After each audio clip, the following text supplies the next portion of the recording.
Hey guys, how you doing? Today we're talking Gen 2 6R80 naturally aspirated combos.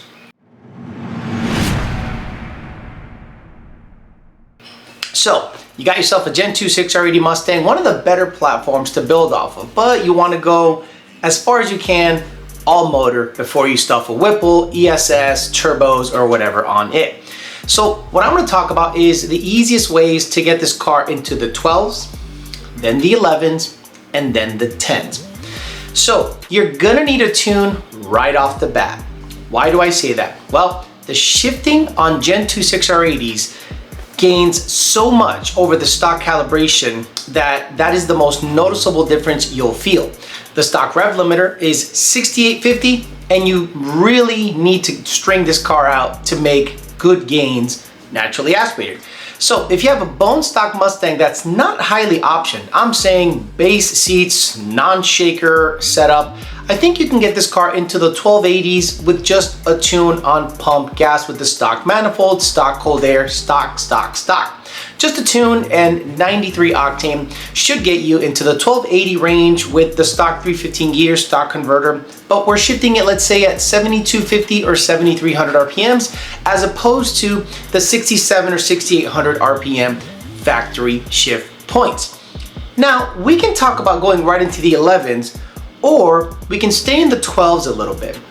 This car can get into the 11s pretty easily, but it's gonna need some crucial elements to set it up for success when you go 11s and then 10s and then 9s.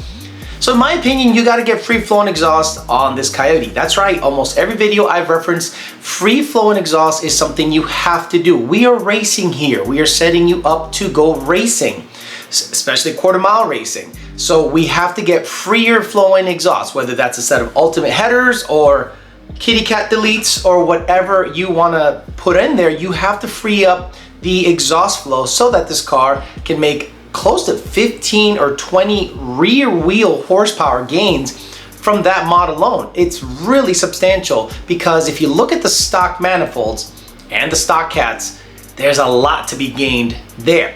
So I think with free flowing exhaust, a tune, 93 octane, shifting at about 73, 7400 RPMs, you should be able to go 12.7, 12.6, maybe 12.5. Again, we're talking 6R80, stock converter, factory weight, no gutting, no nothing. So I think tuning, free flowing exhaust, you should be able to get this car into the 12.5, 12.6 range on a good day, let's say 65 degrees or so, nothing too muggy, nothing too drastic.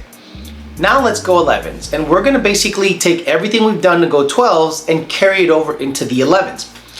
In my most humble of opinions, you need a numerically higher gear ratio, naturally aspirated on the stock converter to get you into the 11s, along with E85. But again, because it's a Gen 2, you don't have to upgrade the injectors. The injectors can stay stock as long as you keep the stock manifold in there. In one of my videos, I did a manifold shootout where I put up the stock manifold versus an 18 manifold, then up against a GT350 manifold. And the gains were in the higher RPM bands with the 18 manifold and GT350 manifold. But the stock intake really helps you get out of the hole because if you look at the graph, there's a lot more power and torque to be gained below 6,000 RPMs than compared with the 18 to GT350 manifolds. So in my opinion, the stock intake manifold can get you into the 11s if you are willing to install something like 373s, 331s, or a 355 from a California special. What I did on my red car is stock converter, free flowing exhaust, and I installed 373s in the car. And I also installed a drag pack. That sounds like a lot of money, and you know what? It is. But contrary to what you have to do to the manual, you don't have to upgrade the drive shaft and you don't have to upgrade the axles. So you're already saving money there. Drive shaft and axles can stay stock all the way into the 10s if you configure it properly. So from 12s to 11s, you're gonna have to add, in my opinion, a drag pack, a numerically higher gear ratio at the rear in the IRS, a sticky tire, free flowing exhaust, and E85 tuning to get you to about the 11.9, 12.0 range. I actually was looking at old video, and that's exactly what I did with my red car in order to achieve an 11.9 on the street with a draggy. Now, you guys can argue whether that's accurate or not, but I'm just doing it for testing purposes. At the track, it actually was within a tenth of what I ran on the street. So we've already done a 12-second combo, which is a tune and free-flowing exhaust, an 11-second combo, which is tune, free-flowing exhaust, E85, a numerically higher gear ratio, E85, a drag pack, and that should get you close to the 11.9, 12.0 range. Now, if you want to live in the 11-second range, because 11.9 to 11.2 takes a lot of work. In my opinion, you're now going to have to make more horsepower. Because you have a numerically higher gear ratio in there, and that will allow you to get into the 11s. In my opinion, you should now opt for a 18 intake manifold, or a GT350 intake manifold, or a Boss intake manifold. Something that allows you to take advantage of the higher RPMs that those intakes allow you to make power in. Along with that, you're gonna have to get a retune, obviously, to help you shift above 7,500 RPMs. Ideally, 7,600 to 7,700 RPMs is where I would like to see this car shifted if your goals are to be into the low 11s and high 10s naturally aspirated. So my combination to go 1120 or 1110 was as follows. GT350 manifold, a bigger injector to allow the bigger manifold or higher revving manifold to have adequate fueling, E85, free-flowing exhaust, 373s, a drag pack, a sticky tire, a bigger cold air. I had a Steeda 114 millimeter cold air, and a converter. Now this is where big money starts to come into play, because a converter is about 14 or 1500 bucks. And the converter brought my 60 foot times from 2.0 or 1.9 all the way down to 1.7 on the street, and as low as 1.5. That's right, I was cutting 1.5 60 foot times with my red car at the track. Now I went a step ahead and I went ahead and installed a trans brake. That's something you don't have to do. But in my opinion, if you want the most out of the whole from the least amount of mechanical work, you're gonna have to optimize everything. And my goal was to optimize the front half.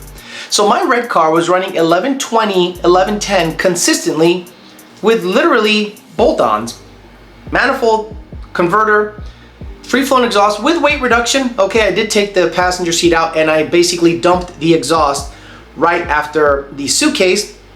373s, drag pack, a 2811-017 Hoosier QuickTime Pro. I had stock springs front and rear.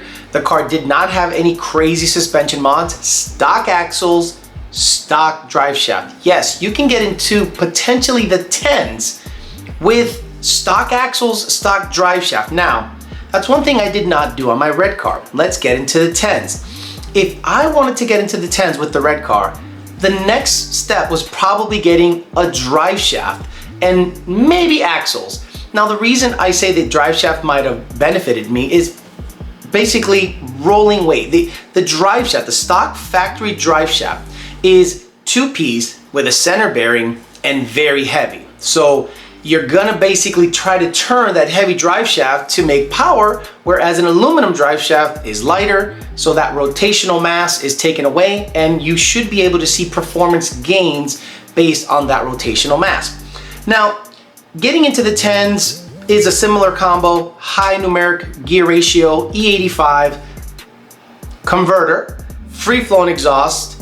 You're gonna want to eventually work on your suspension, but the weight is gonna be the biggest factor that gets you well into the 10s. Now, 9 seconds is a completely different ballgame. The mods that I outlined are gonna be carried over, but just like Gen 2 manual, now we're gonna have to make more horsepower. And what that takes is a Cobra Jet intake, comp cams, and potentially an exotic fuel. Something like a nitro mix, M5 mix into E85, because pump E85 can only take you so far. I think you can go 1060s or 1050s on pump E85, no problem. But again, if we want to get into the 9s, this thing has the 60 foot in the 1.4s. That's right, a naturally aspirated Gen 2 S556 R80 car into the 1.4 range is serious. So the same tires, same setup, but now you have a drive shaft, free-flowing exhaust, extreme weight reduction. We're talking brakes, we're talking K-members, we're talking Kirky seats. We need to get this car sub 3,300 pounds race weight, and maybe with cams, heavy porting on the potential cylinder heads and intake manifold, and as always, a PMAS fender well intake. I think this car can go 9s. We have a customer named Robert Ball. Robert Ball ran 9s tons of times for many years on a Cobra Jet cam, stock transmission, 6F converter, 373s or 410s, and I think he played around with 331s, but he had a ton of weight reduction. Aerospace brakes, TBM brakes, and Bear brakes. He also had aftermarket knuckles, front K-member, and I think, if I'm not mistaken, he had a lot of front suspension work to be able to lighten the load in the front end. And Robert Ball's car is a perfect example of a naturally aspirated car that you can run for years with a stock transmission, stock motor, except cams and Cobra Jet, on an exotic fuel, and have a ton of fun for years on end. If I'm not mistaken, that is still the stock bottom end, and I think he's been running that combo for over 5 or 6 years. It is a very, very impressive combo. So let's recap. 12s, a tune to get you to shift higher and firmer to cut the torque reduction off, and 93 octane in a stock intake manifold should be able to get you into 12s. If you want to go a little deeper in the 12s, free-flowing exhaust. So tune, free-flowing exhaust. 11s, we want a numerically higher gear ratio, in my opinion. You want a drag pack, you want a sticky tire. We already have free-flowing exhaust, we already have a tune, now we need a cold air intake and E85. I think you can get into the 11s with a stock intake manifold. 10s, same as before, but with a high revving manifold and a 6F converter. I think that will get you in the 1.6, 1.5, 60 foot range. Depending on how aggressive you get with the weight reduction, I really think you can go 10s in it. 9s, same combo as 10s, but now we're adding Cobra Jet, cams, exotic fuel, and very aggressive weight reduction. I'm saying brakes, K-member, you name it, carbon stuff, it has to happen in order for this car to go 9s or so naturally aspirated. Hopefully you guys enjoyed the build series. Stay tuned for Gen 2 boosted applications coming up soon. Thanks for listening, guys. We'll talk to you later.